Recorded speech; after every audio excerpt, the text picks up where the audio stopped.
Here is the frame of a 1977 Jeep J20. I finally got my engine and transmission and transfer case back from being built, and tonight we're going to drop it in this frame. Let's get after it. All right, so first thing on the list of stuff to do is to throw the engine mount on. This is an aftermarket engine mount from BG Off-Road.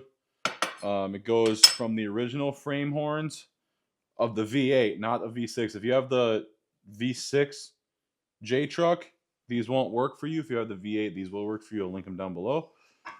And then we have our transmission transfer case cross member. So let's go ahead. Let's bolt these into the frame before we get started. All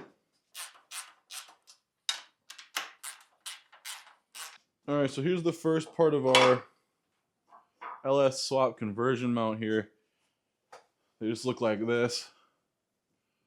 And then there's the other side with the plate. I'll show you guys in a bit. I don't know what holes to use. I don't think it matters. I'm gonna move it as far forward as I can. I think because the LS is a little bit smaller. I think it's smaller than the original engine. I need the backing on there.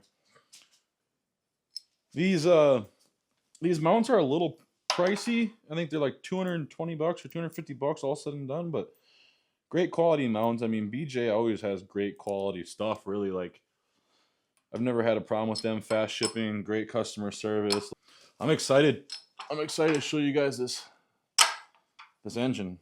I've been keeping it kind of a little secret for a while. I've had the engine for probably, oh, when did I go pick it up?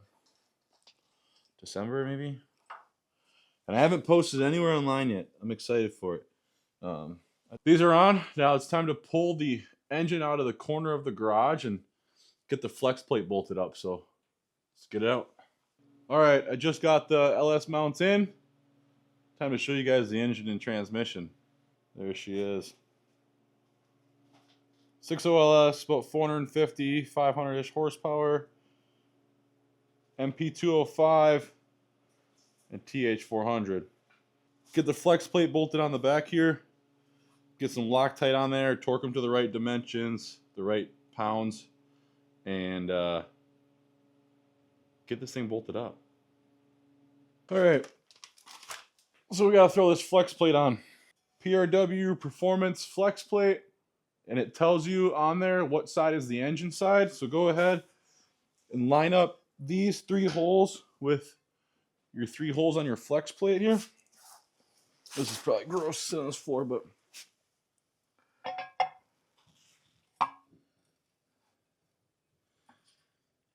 get that in there. Go ahead and take your red Loctite.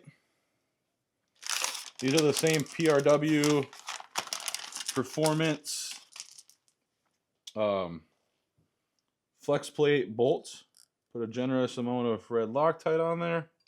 Go ahead and thread that in there. You do not want these coming off. This will destroy absolutely everything in its path. I'm just hand tightening them right now, just to get them on there. But I'm gonna go ahead and torque them down to 74 foot-pounds. I'm gonna do it in 3 stages. So the first set's gonna be 15, 40, and then 74. So here I got my Quinn digital torque wrench adapter. I've been using these a lot. I like them. I'm gonna set this to 15. All right, so the lowest I could go is 25. So we're gonna start at 25 and work our way up. All right, so I got the flex plate bolts on, torqued them down to 74 foot-pounds. Now I gotta figure out how to get this transmission up and on there. I'm gonna bolt this up, and I'm gonna bolt my engine mounts up to the side. So when I can get it in there, I can just slip the bolts right in here and be done. So let's see how this goes. Here we got the TH400 bolted up to the 6.0. Now when you're using the TH400, you're only gonna have 5 bolts. This bolt right here is not gonna go in. There's no hole here. And 5 bolts is more than enough. These are M10 by 1.5 by 50. I believe. They threaded right in there, Loctite them. I'm going to go ahead and torque them down to 37 foot-pounds. right now, and then we'll go throw the engine mounts on the side there, and we'll be good to go. So here's what our plate looks like that gets mounted. It gets mounted with the same bolts as the bell housing did. It's all that metric because it's LS. So I'm gonna go ahead and mount these right on the side. Make sure you Loctite them before. Let it set up a little bit before you completely torque them down. But I'm gonna thread these in. Make brackets go upwards like this when you put them on the engine, and they slide in like that. All right, so I had to go ahead and put a tap in there. I just tapped it, cleaned it out. It was a little gunked up, probably from when they sprayed the block with paint. Probably some dried up paint on there or something, but seems to be going better now. I can actually get them threaded in there. So I'm gonna go ahead and take the impact and lightly run them up. Not too much. I don't want to. All right, I got the transmission bolt to the engine. Transmission bolt to the engine. I got the engine mounts on. We're gonna go ahead and we're gonna try to drop it in the frame now. Let's get her dropped in there. Looks like I'm clearing pretty good on everything. Should sit roughly like that. Now I just got to go ahead and lower this down slowly. See if I can get this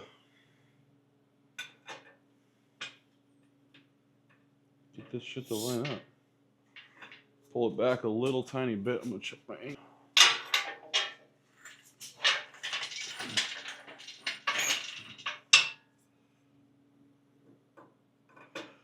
Hopefully I can get this dropped in.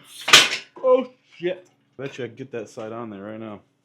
Now the cool thing about using this TH400 is this is actually what the truck came with. So there should be no changing of this rear thing at all. We'll figure it out as we go, but I don't think we should have to. That's one. Now let's get the other side in. I'm gonna go ahead and pull this bracket up, and then I'll come back when I get that bolted in. I'll show you guys. This is part one of getting the engine in the J20. I don't know how many parts this series is gonna be. I'm just gonna kind of upload this within my tool videos. But tonight I think we got a lot done. I'm extremely happy with how it's looking. So I'm gonna learn how to film car stuff a little bit better because I feel like this video is gonna be horrible. But anyways, this is part one. We got her in. We might have to move it back. Might be a little bit. I got to order some mounts and bushings. But next video, we're going to throw the transfer case on. So hope you all have a great night. And remember to get after it. Eh?